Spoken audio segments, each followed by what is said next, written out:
Hey everyone, welcome back. So if you hadn't heard the news, this week Jagex revealed a potentially very exciting new game. It's called RuneScape Dragonwilds. This is an open world co-op survival crafting game with third-person combat. It features MMO-inspired character builds where you can take on the role of a warrior, a ranger, a mage, and plenty of other traditional RPG-themed classes, slashing, shooting, and casting spells against a host of fantasy creatures while collecting loot and exploring a massive open world with its assorted biomes and points of interest. All the while also doing the survival game loop of gathering, crafting, and building. Now, we have only seen a brief glimpse of this game so far, but it's looking quite promising from what little has been revealed, like a hybrid of Valheim and Enshrouded with the added layer of RuneScape's magical skill system and its world building. Also, according to some early hands-on testers who have already played the game in its alpha state, this is shaping up nicely with some very positive early impressions that we will cover later in today's video. I am tentatively quite excited. Like, this looks like something that I would definitely enjoy playing. So today in this video, we're going to go over everything we know about RuneScape Dragonwilds. So for starters, they've released two official trailers, a 2-minute teaser, which was mostly environmental flybys, showing off various zones and points of interest. So we see some forest, rivers, medieval towns, castles, ruins, dungeons, swamps, waterfalls, a weather system with thunderstorms, nighttime with this bright stars in the sky, and finally this noxious wasteland. All in all, I would say this looks pretty good in my opinion. The visual style definitely reminds me of a blending of something like Valheim and Enshrouded. Yes, it's certainly a low pixel count compared to some super high fidelity UE5 games, but it's also built in a way that I think creates a ton of atmosphere. Just in general, I like how this looks. I like how Valheim and Enshrouded look, even though they might not have like the highest graphical asset fidelity. They create appealing worlds to spend time in, and hopefully this is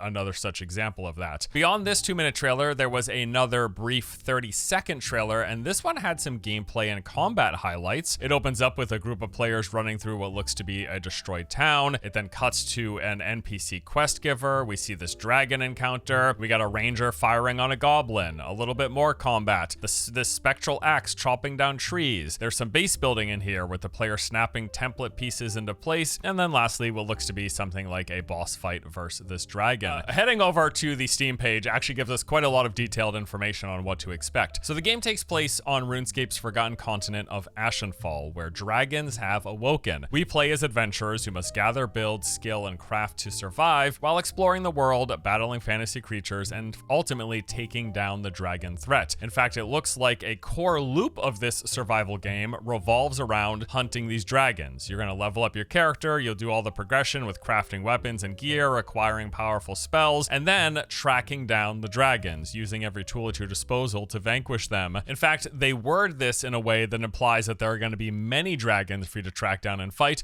with the ultimate goal being to take down the Dragon Queen. The game also features the traditional survival loop of gathering resources which you will use to craft items and build bases, but this is done with a magical twist. For example, you can use spells that will explore ore veins with the snap of a finger, or something we've seen several images of is this conjuring of a spectral axe that you toss out in a straight line, chopping down any trees within its path. It actually looks pretty neat. Now, beyond all the basic survival stuff, there is also the added layer of the RuneScape inspiration. Here they say you will embark on quest, level skills, and wield powerful magic runes. Jagex goes on to say that the game blends high fantasy with light RPG elements and iconic RuneScape lore. As you explore the world, you'll uncover ancient secrets and battle legendary RuneScape creatures. Also, like many early access survival games, they say that Dragonwilds is going to be heavily shaped by player feedback as it progresses through the alpha in early access into 1.0 and then further beyond. Now, in terms of the current state of the game, here's what they say. RuneScape Dragonwilds started alpha testing in late 2024 and is launching in early access in spring 2025, so sometime in the relatively near future. From there, they say that their humble team of heroes will be developing the project with player feedback at its core. Now, moving on to the early access segment of the Steam page, we get some further details. So for starters, they say that their current estimation is that the game will be ready to leave early access at some point in early 2026. However, However, they will take longer if necessary to make sure the game is as good as it can be for 1.0. This is pretty much what every early access developer says, but worth mentioning. Now, as for the version of the game that will be launching into early access, it is going to contain the first few regions, the survival systems, RuneScape skills, as well as magic survival spells. There will be gear to craft, a robust building system, challenging combat, dungeons to delve in, and the first dragon to hunt. So it does appear like when this game comes in early access sometime this spring, there will be one dragon hunt to go for. So you're doing all the survival crafting exploration stuff, ultimately gearing yourself up to take down that one dragon. But yeah, it looks like it's just going to be the one dragon, which seems to be a little bit worried, like how much content is there prior to that dragon, and then even post killing that dragon, maybe still want to power. We have no clue. Maybe it takes 100 hours to kill the first dragon. Like really no clue at this point. We'll see, right? Then throughout the course of early access, their plan is to, of course, add more content and features. This will include new skill spells, more quest enemies, seasonal events, resource types, and expansions to the map, as in more zones, more areas to explore, and in those areas, more points of interest. And here, they also gave the typical EA game spiel about listening to and implementing changes based on player feedback. Again, it's literally, you could just copy paste the exact same sentence into every early access game. We're gonna really listen to player feedback, and we're gonna make the game as good as it could be prior to 1.0. Those two things, they're in all of them, because of course they'd say that. And I believe them. I believe they want to make the best game that they can prior to coming on 1.0, because that means they make the most money that they can. All right, so in addition to the Steam page, they released a brief Q&A in a video form where they speak to the game's executive producer. Although, to be perfectly honest, this really was just a basic announcement with them saying, hey, we're making this game. It's a survival crafting game in the RuneScape world. Please check it out and follow us on Steam. That was basically a summation of the entire video.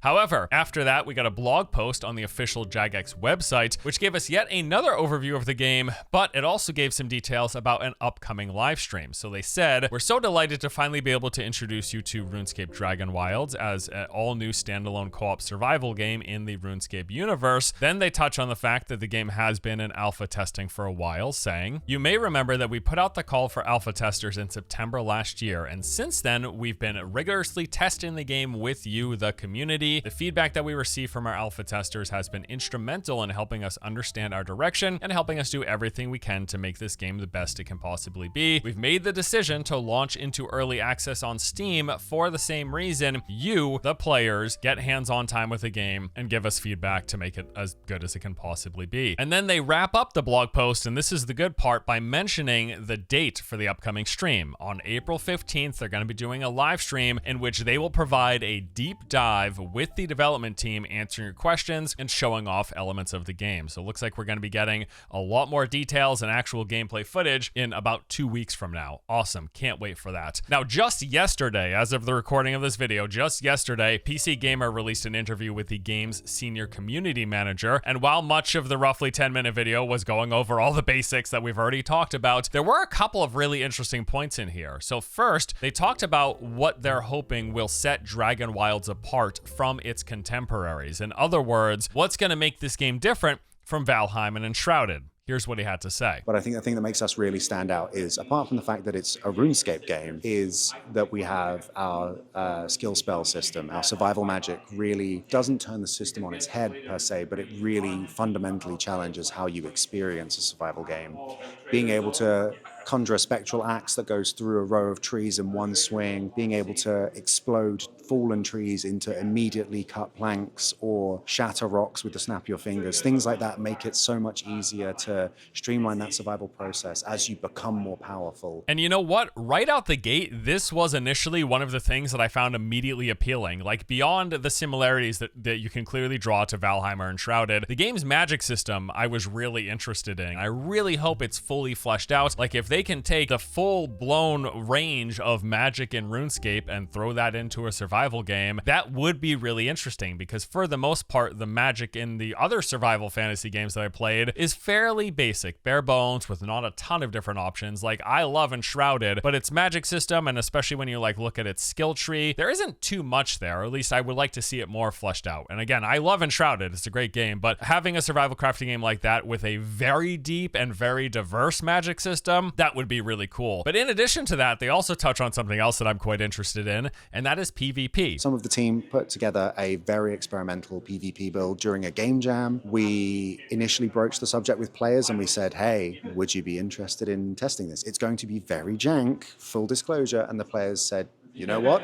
We want in. We'll give it a go anyway. We'll try it and see how it comes out. They got hands-on with it, and it is jank, I must stress. But players said, hey, this is kind of fun. And so it is a toggleable option in our alpha tester builds, and players have been getting to try it out. If in the future players turn around and say, actually, we kind of would love to have dedicated PvP servers in the future or whatever, then we have those options there. And it's about listening to those players and giving them the ideas early, letting us have those conversations and see where it takes us. Yeah, I mean, I'm down, dude. Dedicated PvP servers for players who are interested in it. I think it's a great idea. And I hope they continue to look into that going forward and make that a possibility, because all these games, like, I'd love to have some PvP, at least some options, right? It doesn't have to be a forced PvP full loot drop game or full character death crazy, anything like that. But yeah, I would love to see it personally. Okay, so beyond all of that, like, that's all the official details that we've gotten from Jagex. We also have, as mentioned at the top, some early hands-on impressions from people who have already played the game. The aforementioned alpha testing that's taken place over the past few months, well, people have been playing it, of course, and coinciding with this official announcements that came through this week, some of those players decided to share their experience and thoughts. NDA be damned, apparently.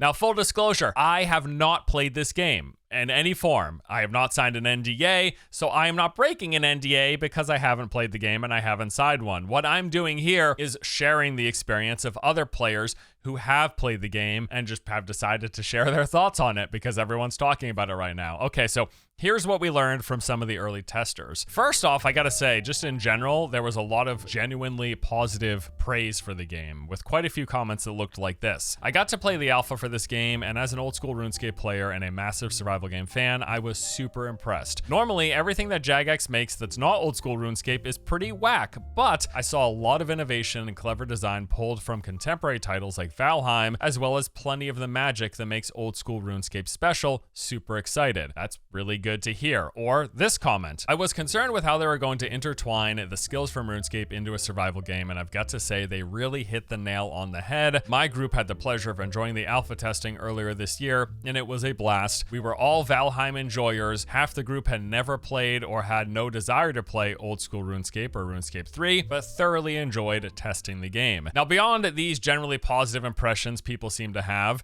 some players also shared some information about various systems, features, and mechanics. So for example, when it comes to the RuneScape tie-ins into this otherwise survival open world game, there's quite a few of elements of transferring between the two, cross-pollination here. So this comment said, you'll find characters and skills which are from RuneScape. You'll find construction as a rabbit hole in itself that you can build some crazy cool houses. You will find yourself going, oh crap, this is what my character does in RuneScape, but the animations are different. Think similar to Elder Scrolls. It's literally like Elder Scrolls, but RuneScape with the NPCs and skills you love plus more. That sounds pretty interesting. Or here's this other comment that said, it's RuneScapey in some good parts, lore writing and humor, but the location is brand new. Magic and runes work similar-ish to RuneScape, but all skills have magical abilities associated with them that cost runes. There's many similar monsters and items, plus the skills themselves, of course. And then finally, this one that said, for those who haven't played the alpha, it's Valheim with RuneScape's magic system. I mean, that's really all I need to hear. Like, Valheim with RuneScape's magic system? Yeah, sounds good. Here's a quote talking about the servers and how the open world looks. This said, yeah, it's open world, and at least in alpha, you could create your own server that people could join, or you can just run it solo. You can definitely explore, and it's a pretty dang big game. It has a backstory that I believe in today's announcement video, they explained how you got to where you're going. Dragonwilds also has full-blown narrative and questing system. I played in the alpha test. My buddies compared it to Valheim the whole time in a good way, though. We loved having an actual story and side quests that we could follow. Looks like base building is going to require structural supports, also similar to Valheim. I thought the building was solid and definitely better than most survival games of this type. You do have to consider supports for your buildings, and there were plenty of ways to make buildings unique. And then we got some info on combat mechanics and gear. It's Souls-like on a basic level. If you've ever played Valheim, kind of like that. It has iframe rolls and shield parrying. There's gear sets for tanky melee, light melee, wizards, and archers. And then finally, this quote about combat said, said, it's you swinging your combat items like you were to swing a sword or an axe, but you have abilities you can use for mage as well. All right, now, while most of the comments that I saw were positive, with people expressing that they enjoyed their time with the alpha, there was some critique here and there as well. Here's a couple of examples. Combat put me off a little, to be honest. I'm sure they'll improve stuff from the alpha version, but it kind of felt like every other survival game, except it had some spells, runes, etc. Or this quote that said, played the alpha for this, it was all right, but nothing different to any of the survival crafting games we've seen. It doesn't have much going for it beyond the RuneScape brand either. The systems and content were very thin compared to Valheim or Ark, not an MMO, and at best, a middling survival game that I'd play for a weekend then not touch again. Ouch, a little harsh, but it's their opinion. Right? And finally, I'll wrap up with this quote, which kind of split the difference, expressing interest, but also some concerns. It said, I played in the alpha, was basically RuneScape Valheim. I look forward to what this looks like in the full release. My only criticisms are, needs more optimization, but that's more of a UE5 issue. And secondly, needs more of a RuneScape identity, but I'd expect this to come in the beta releases. Okay, so with all of that said, considering everything that I've seen and read about this game, I am definitely looking forward to it overall. Like, I see a lot of potential here. RuneScape is an IP rich with history and lore. The open world co-op survival genre in a fantasy setting has been one of my favorites in the past few years. And again, you can draw some pretty clear parallels to the likes of Valheim and Enshrouded. In fact, many of those alpha testers themselves made similar comparison. And that's a great thing, in my opinion, because I think both of those games are fantastic. So if you're coming out with a game that says, hey, it's a lot like Valheim and Enshrouded, but it's got RuneScape on top of it, that sounds good to me. Like, if Jagex can deliver a similar experience plus the added layer of RuneScape stuff and what looks to be a fairly interesting magic system, yeah, I am absolutely interested. Now, we're going to be learning and seeing more quite soon. As mentioned, we got that deep dive live stream planned for April the 15th. Should that be significant enough, I may release a follow-up video going into detail about everything they cover. And then, of course, once Dragonwilds is eventually playable, I 100% intend to dive in. This just looks right up my alley. Hope it's good, but that is all for today. Thank you, as always, for watching. Hope you enjoyed this recap of everything we know about RuneScape Dragonwilds. Looking forward to seeing and hearing more. Yeah, just as always, hoping for good games. Hope this is another one of said good games. Thank you for watching. I'll see you all next time. Take it easy.